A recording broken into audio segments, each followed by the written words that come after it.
Welcome to Live Life in the Spirit. We are your hosts. I'm Pastor Penny Schulz. And I'm Kristen. It is far easier to continue to live in the hell that you know than to step into the hope of unknown change. For some, this may hit too close to home. Change can be very scary. When it comes to facing our past fears, it can be much easier to stay where we are, even if it's a dangerous place, than to trust God and take a big leap of faith.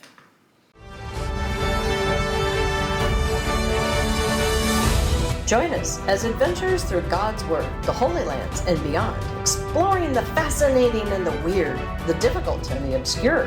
Come and see how the stories are woven together and how they still apply to our lives today. We promise to bring you joy, hope, inspiration, and intriguing out-of-the-box thinking, and ultimately salvation through Jesus Christ. Well, the last couple of episodes, we've been diving into Numbers, the book of Numbers. Most people didn't even know it was a book, right, of the Bible. We've looked at chapter 21 and chapter 22, where God is positioning the Israelites to enter into the promised land. The last couple of episodes, we've been diving into Numbers. A lot of people probably didn't even realize that Numbers was a book in the Bible, but we've looked at chapter 21 and chapter 22, where God is positioning the Israelites to enter into the promised land. But in order to do that, the particular ground and the surrounding area is inhabited. Now, God has been guiding and directing them for 40 years. He's provided everything they've needed every step of the way in an attempt to develop a personal relationship with his people. Well, this has been an explosive series, really, where we have uncovered the phenomenal, the oddities, and the things that defied nature, like talking donkeys, manna from heaven, flying fiery seraphim, and now giants.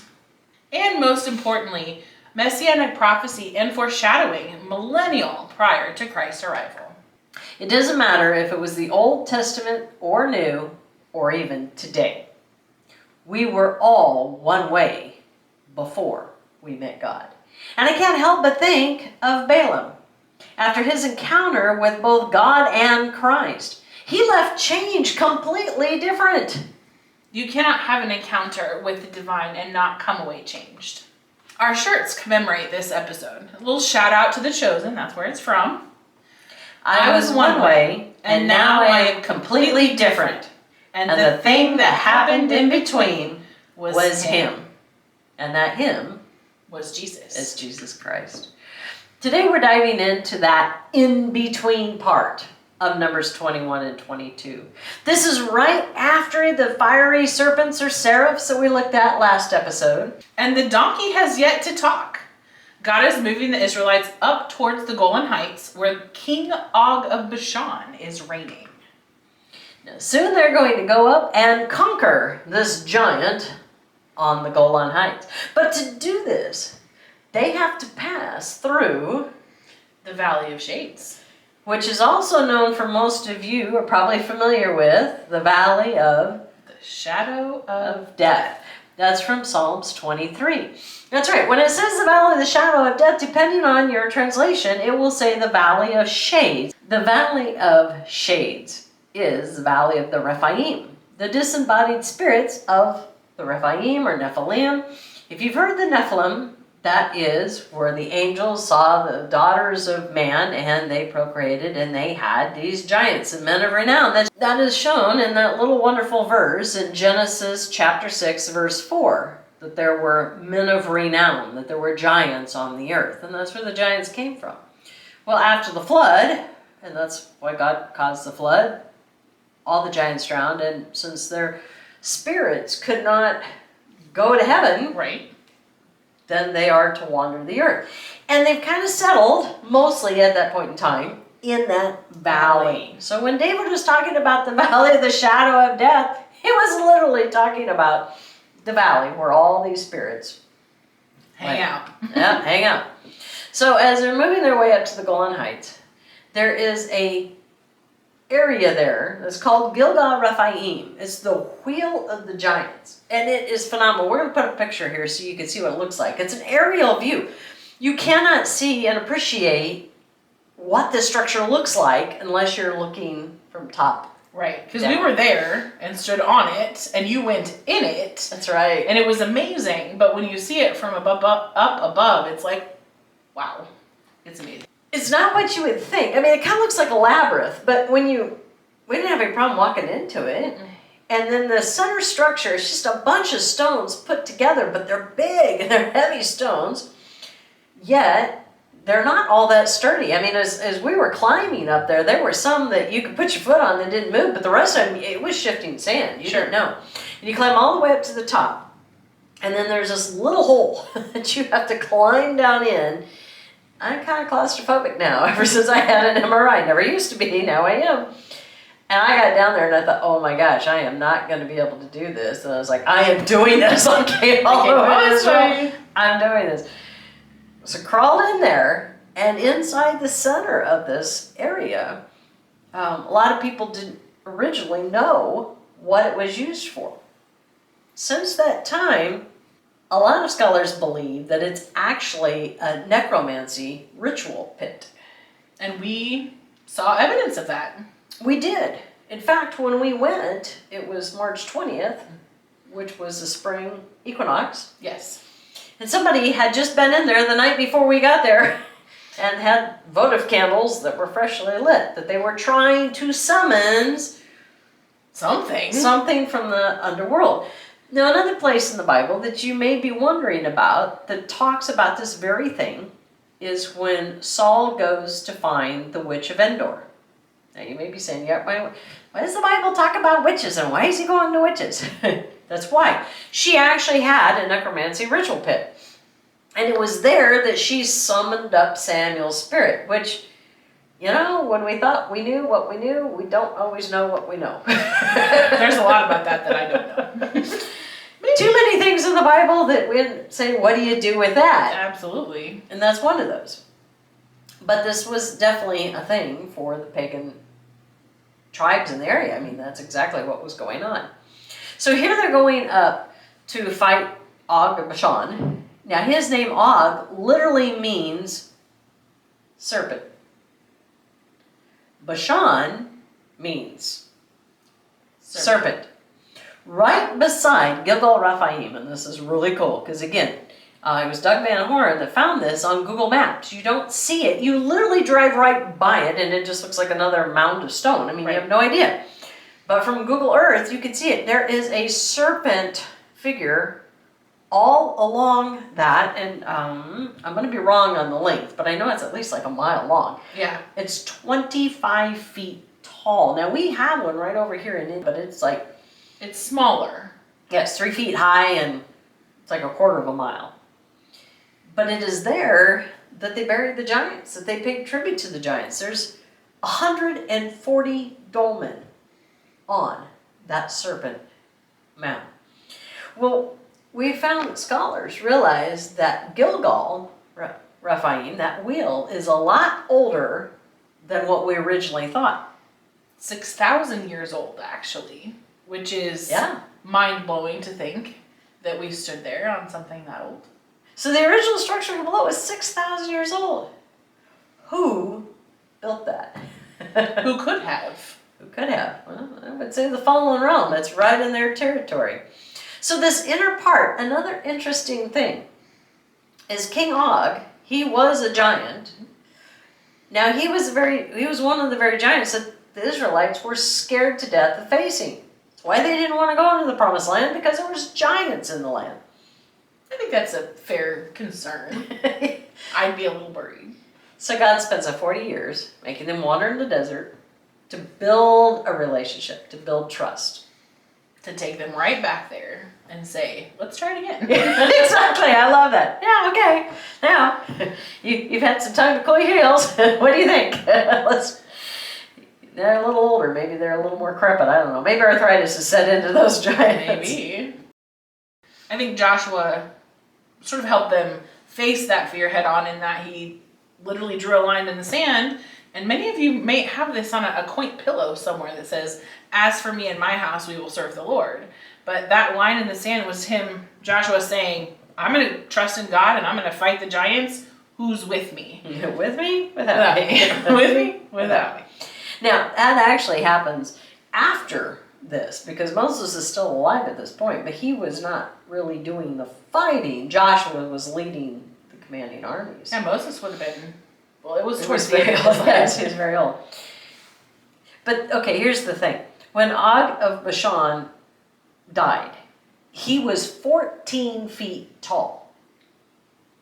You know how big the center of Gilgal Rephaim is? Do tell. It is 14 feet. They just discovered this. And thinking about putting the connection together, they really believed that Og was actually probably buried. Now, that was not made for him. Right. It was already there. But it's interesting that it would be the exact same dimension of what he needed To be buried in that spot. Right. And it was already a sacred place. And for any of them that were worshiping the giants and the fallen, venerating the dead and trying to resurrect them from the dead, that would be the place to do it. It would. So I want to go back to that Serpent Mound, because it's right beside that area. When we're talking about this, there was these dolmens. And these dolmens are table-like things. We talked about them We've talked about them in a couple the of Return times. of the Gods. So they're just two big slabs, pillars with a big slab on top. So they make like a table. There's one up there that is 20 feet tall. Now I said the Serpent Mound is 25 feet tall. This dolmen is 20 feet above that. Okay, man could not just pick these stones up and put it up there. No. And what is a dolmen, you may ask? It's not just a headstone. No. It's a marker, but it had a much more important purpose. They had to bring food and drink offerings once a year. It was called veneration of the dead. And that was the ritual. For everyone who died, they had to bring a food offering and a drink offering. Now, this is really odd for you and me because it doesn't make any sense. They believe that if somebody did not come to venerate them, to fill their drink offering and food offering, that their body would turn to dust. And that's pretty much the point. Anyway, so I don't understand that. I guess that they would be more tormented in the netherworld. You have to realize they believed in the underworld, Hades. Mm-hmm. So I want you to go back and think about some of this. We're talking about the Valley of Shades, the Valley of Shadow of Death. We're talking about a table. We're talking about a cup. We're talking about Moses going up to face the giant carrying what? The rod and the staff. A rod with a serpent or the seraph and his staff. What does that bring to mind? I'm thinking David. I'm thinking Psalm 23. So when David would have been penning Psalm 23, a lot of us think that he wrote it when he was at En-Gedi or something like that, and he might have. But you have to realize he knew the Torah. He knew the words of Moses, and he knew the stories. Okay, so Kristen's going to actually read Psalms 23 for us. The Lord is my shepherd, I shall not want. He makes me lie down in green pastures. He leads me beside still waters. He restores my soul. He leads me in the right path for his name's sake. Even though I walk through the darkest valley, or it also says the valley of the shadow of death, or the valley of shades, footnotes, I fear no evil, for you are with me. Your rod and your staff, they comfort me. You prepare a table before me in the presence of my enemies. You anoint my head with oil. My cup overflows.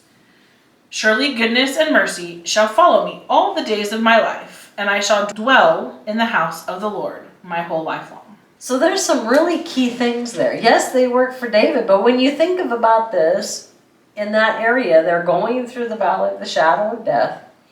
He says, thou prepares a table before me in the presence of my enemies. See, that would probably be a whole other episode with the veneration of the dead, venerating the dead.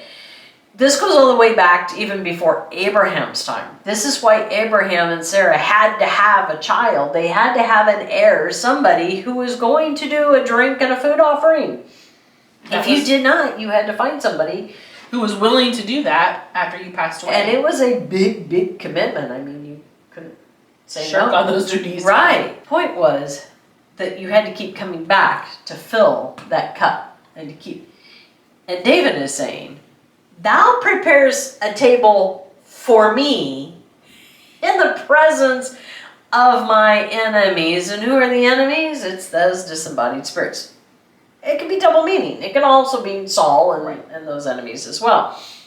But there's most so much of them that he fought were kind of in that area, right? And he says, "My cup overflows." Yes, it can be overflowing with blessing, but it can also mean that I serve a God who does not require a drink offering. Instead of me coming with an empty cup, he fills it to overflowing because it's living water. Important. Important. And you pointed out a really cool thing that actually with this, it took me to communion, and that Christ is our food and drink offering with his blood and body. I don't know, I saw that symbolism there, and that's really what it made me think of. Yeah, and it's an inviting table. Absolutely, and in front of my enemies, and he prepares the table. So I think it could have lots of meanings. I could. He also talks about thy rod and thy staff, they comfort me, and we looked at that, those two things, but if you think about that staff, what did Moses use that staff for? From the very beginning, it turned into serpents, and then it cast every plague, and it took it away. It parted the Red Sea, and it brought forth water. I mean, that staff, when they fought, as long as he held his staff up, they won. And every time his arms got tired, they were losing. And then Aaron and I think Joshua overstood. I might be wrong on that, but stood on either side and helped hold it up for them to win. That staff was the power of God. That staff went before them. And that would be a comfort. Absolutely. Especially in a valley of giants. Well, and David knowing that he was a warrior. Absolutely. That represented that. But then he said, and your rod, your staff and your rod, which is interesting. Until you think about what we just talked about, the rod that had the serpent upon it.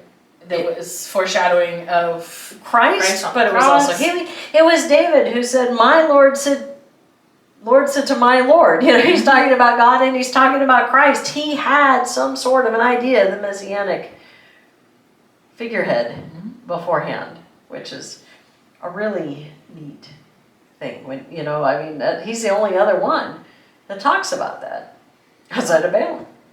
That's a big honor.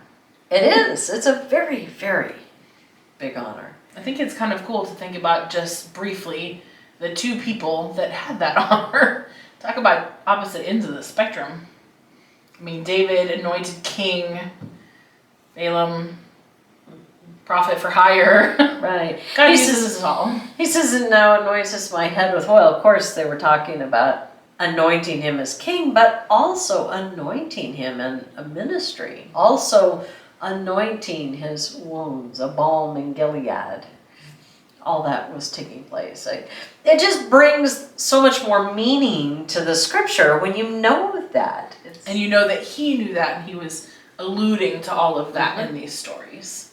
So many connections. It was very fun to go up on the Golan Heights. It was. I had been there before, but it was really foggy and you couldn't see a whole lot. And the route we took this time, oh my gosh, everywhere you looked, there was beehives, the big stacks of them, honey everywhere, and cows. And these cows look different than the cows that we have here, or the cows that were even down at the bottom. The ones at the bottom were a little more like your longhorns. But these cows were almost like maybe what the original Shorthorn or Angus would have looked like, but I mean their legs were like tree trunks. They were just really odd the way they're shaped. But they were big and they were fatted cows, and it made so much more sense. I asked our tour guide, I said, okay, so why do they call this the land of milk and honey? And that was right before we went up there. And he said, because where the promised land was, in order to have honey, you have to have vegetation and flowers and flourishing to bring bees. And it was so green when we were there. It was beautiful. The flowers were gorgeous. And in order to have milk, you have to have enough grass and water and everything for the cows, and then so you get milk and honey. So that was like the promissory. You know, you got milk and honey, that means you got everything else you could ever want. Absolutely. Here they are, the Israelites, in front of King Og, a mighty, valiant, very terrifying warrior. But God is faithfully in front of them, guiding and protecting. However, they are having to face their original fear. That would have to just still be very scary and unnerving. It absolutely would be. I mean, it wasn't that long ago that they just got through complaining in the wilderness and God sent the fiery serpents or seraps. Mm-hmm. So, trust. Well, before we get into the what do you do with that, this is really kind of interesting stuff. At least it is to me. Oh, it's I get excited when I can start putting together some of the other verses and passages or stories that we know and how they make sense and how they all work together in a timetable. But it still comes back ultimately to what? Fear, really, and trust and a relationship. We've been kind of hounding on that, but that's really at the core of what it is. So as soon as we come back in our next segment, we're going to take a deep dive into that in your own personal life. What does this have to do with you? And what can you glean from these stories? But now, I think it's time for Joy Break.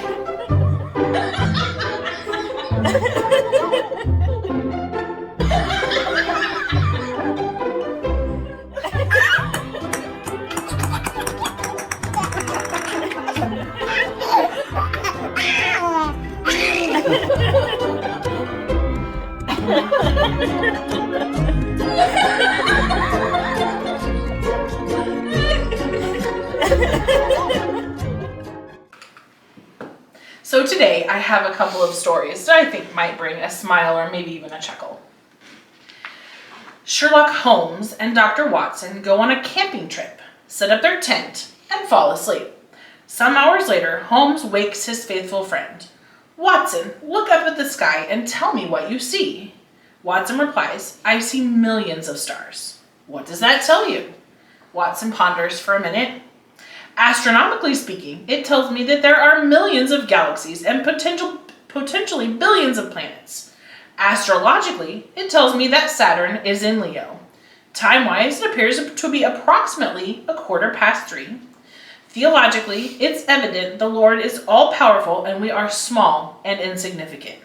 Meteorologically, it seems we will have a beautiful day tomorrow. What does it tell you? Holmes is silent for a moment and then speaks. Watson, you idiot, someone has stolen our tent. Oh, that's cute. All right, Sister Mary was a truly religious woman.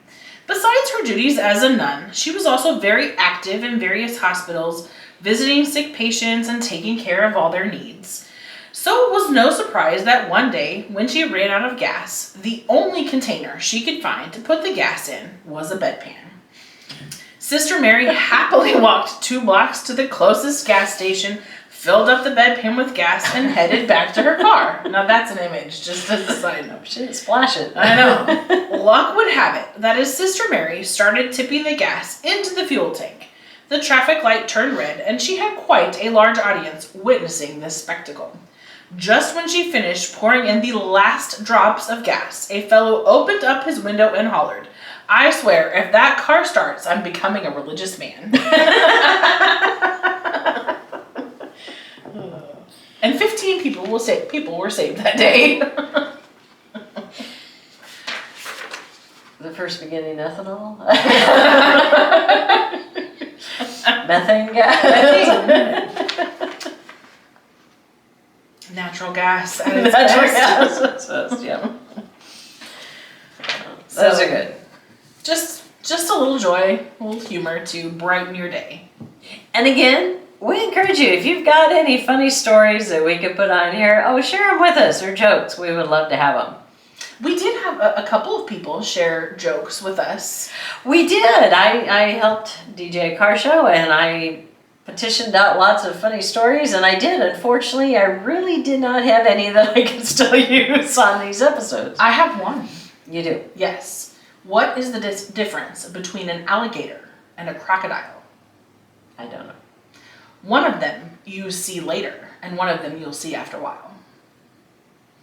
I didn't say it was a good joke, but it was clean, and I could use it on here. As you can see, we need all the help we can get, so keep sending us your jokes. We appreciate them.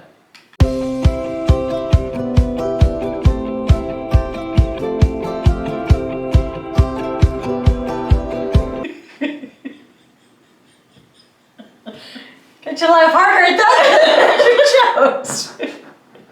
The first two were funnier. I knew the other one. Oh, I know. I could tell. You always tell when you know because you start laughing or chuckling or you go, like, dang it. I can tell. That's not what I meant. See what I had to work with. Before we get into what do you do with that, Paul tells us we have to live in the world, just not of the world. What does that mean? Well, it means we're in the world, but we're not supposed to partake of the worldly things. However, in order for us to get this out to as many people as possible, we're asking you for some help. We really need to hit 1,000 subscribers for YouTube to unlock a lot of the really kind of critical things we need to really launch this into a bigger audience. So, like and subscribe, and bring in your friends and your relatives, your coworkers. Even if they don't watch us again, that's okay. But if they subscribe. They just might actually see an episode that they really need to. That's right.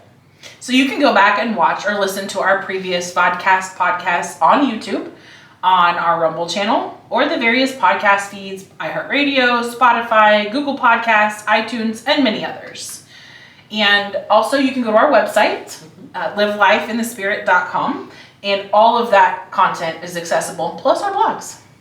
And we are super excited to announce, because of popular demand, not only did we create our first t-shirts with the message, God is still writing your story, stop trying to steal the pen, but we are selling out of them, and in a lot of sizes. We're going to be taking another order, so if you would like to order one, get to us right away. You can go right online and order that. That way we can make sure to get the size and the color that you want. That's right. We started off this episode with it is far easier to continue to live in the hell you know than to step into the hope of unknown change. That is a very weighty statement right there. It really is. You know, that could be going back to old habits. You know, there are a lot of people who will try to give up drinking. But if they don't do it in the right way, it only takes one drink to pull them right back. Or it could be smoking. I know a lot of people who have tried to give up smoking for years and years. They've tried multiple times. But that lure and that temptation is just too strong. Or those who've tried to give up drugs, or those who've tried to go on a diet, or those who've tried to, I'm going to work out. I'm going to go to the gym. Or you bought a treadmill, and what does it do? It just holds all your laundry. It's a great drying rack, you know. That's right. Lots of hanging space. Or people who stay maybe in bad situations. Well, then that it's kind of together, but it gets even deeper. I'm thinking of, it can go from one extreme of gang members trying to lure kids into those gangs, which will just lead them down bad roads all over. It gets them into carjacking, it'll get them into drugs, it'll get them into stealing, it'll get them into rape, it'll get them into whatever. Or you can even bring it right down to your own kids. Maybe even you yourself, the friends that you hang out with. Who are you hanging out with? Are they healthy relationships? What do you have in common? Do you just go to the bar on the weekend and drink all weekend? I mean, if that was not the thing, how deep is that friendship? Or you can even take your kids to school. What kids are they hanging around? What's coming out of their mouth even? What are their attitudes towards other adults? It can go into a broad array of... My dad used to say, because actually his pastor told him, if you associate with skunks, you start to smell like them. And that's all I heard growing up, and guess what my kids have heard the whole time? That's right. And what an analogy, because it's true. It is. Who we hang around with, the attitudes that they have, the morals that they have, their perspective on life, you're going to pick up on that too. So either you're going to hang out with people that are going to pull you down, or you're going to hang out with a group of people that you're all going to pull each other up. Absolutely. And that can really have a huge impact on everything that you do in your day-to-day life and in your attitudes and in your perspective, because perspective, like we've talked about several times, is such a key part in having a good walk and having a good faith. And that actually brings about healthy boundaries. You know, and we are in a day and age where there's no boundaries, let alone healthy ones. That's just a thing of the past. And unfortunately, that is 3/4 of the problem with everything in today's society. Absolutely. So what about people who stay in toxic relationships or even jobs where they're totally miserable? You know, I think about that quote so much in the whole concept of a toxic relationship. People who stay in them for so many different reasons, but sometimes it's the fear of, this is horrible and I am absolutely miserable, but I'm familiar with this. I know what's safe and I know what isn't safe. I know how to keep myself like kind of on a unstable, even keel. And so if I go over there, and here more than likely in a toxic relationship, a lot of times everything is being controlled. And so to go into a world where you're in control of everything and you have to make all the decisions, and that just seems terrifying and overwhelming. And aside from all of the other things that could come along with a toxic relationship as far as safety, and you know, they can kind of convince you that if you leave that it could be worse for you. I mean, they don't certainly don't help that situation. But so much of it's about, this is what I know, and I know how to survive here. What if I can't figure out how to survive over there? And it's so hard when you're in that place to see the hope, because oftentimes that feels pretty far away. Well, and that is why it is so frustrating and so difficult to get women and sometimes some men out of an extremely abusive relationship or marriage. Absolutely. Because they feel like, I can handle this. Mm-hmm. But the thought of that, it's unknown, is so scary, I just can't even go there. Mm-hmm. Because you kind of become conditioned that what you don't know is what can hurt you. And so you stay with what you know. Mm-hmm. And a lot of that goes with the jobs and too, you know, I mean. Oh, 100%. Or it can just be stubbornness, mm-hmm. you know. They don't have any grounds to fire you, so they just make your life so miserable and hope you'll quit. And you go, God darn it, I'm going to quit. I won't give them the satisfaction. I know, and then you're just miserable. And what good did that do? Or even if it's a job that you maybe at one point in time you really loved and you were very passionate about it, but maybe you're being called to do something different. Maybe God is pushing or nudging or shoving, if you don't listen to the push and the nudge, to go into a different area, to do something different, maybe to step out in ministry. And you could be holding on to what's safe because this is something you know. This has been my career for 15 years. This is all I've ever known. That sounds scary over there. God, you pick someone else. And how much of it is just scary, or how much of it is in your mind, the practicality, not the trusting in God, because you're going, I know what I'm making in this job.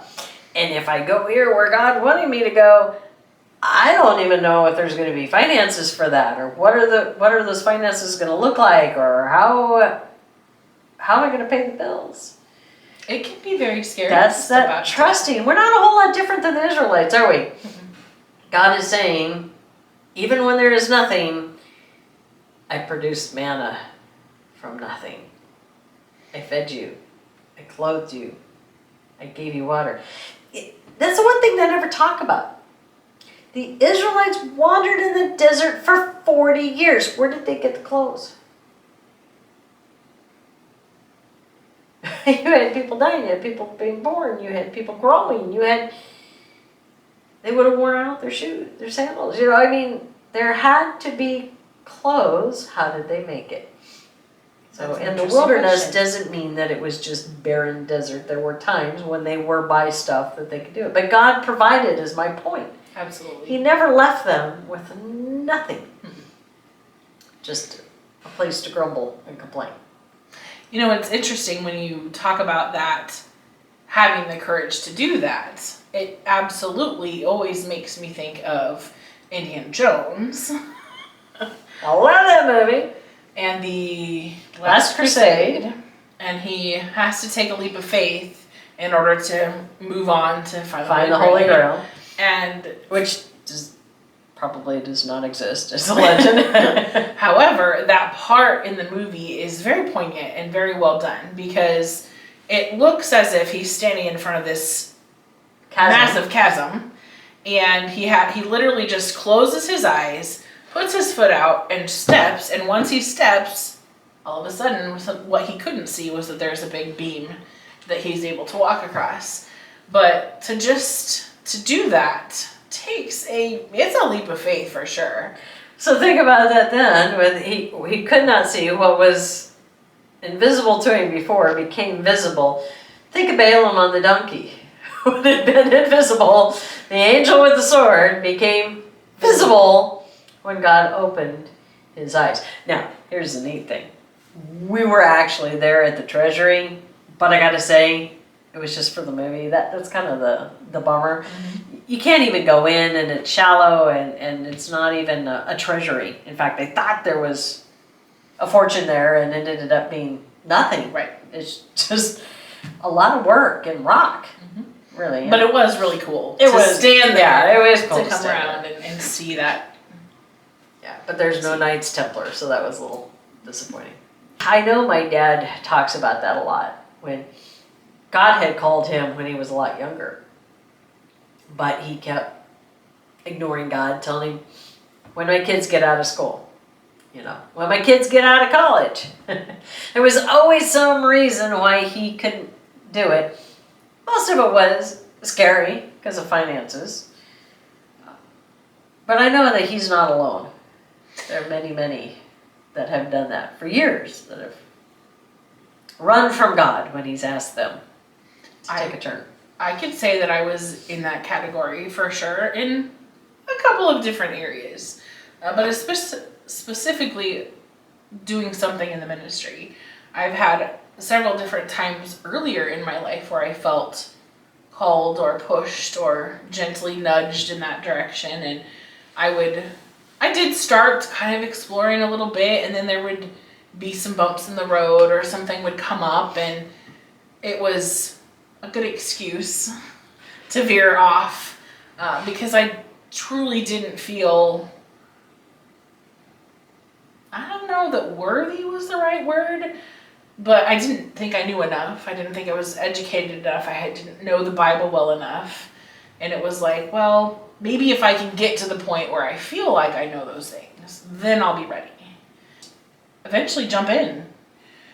Or God throws you in a position where you don't have a choice. And he goes, can you hear me now? Can you hear me now? Yeah, because when you ignore the push and the gentle nudge, then often it's the brick wall. Right.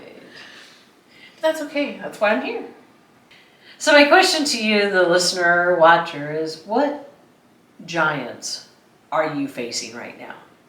What obstacles, maybe what terrifying things, did God bring you to at a point prior, and you ran as far away from it as possible, and now he's circling you back around to that very thing? Or maybe it's new giants. Maybe you are on uncharted waters, and it's really scary. And it's very tempting to want to turn and run the other way. It could be a big financial situation. Could be a job. Could be moving. Uprooting your entire family. Maybe it is something that God's asking you to do in the ministry. It could be ending a relationship.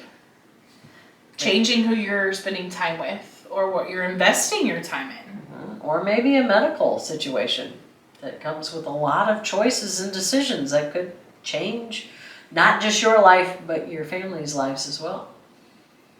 We know that these situations are not easy. We don't make light of those. But why we bring this up is because it's not new.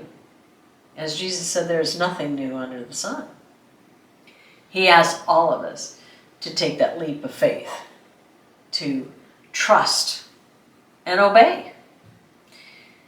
You know, the shirt that we chose for today comes from The Chosen.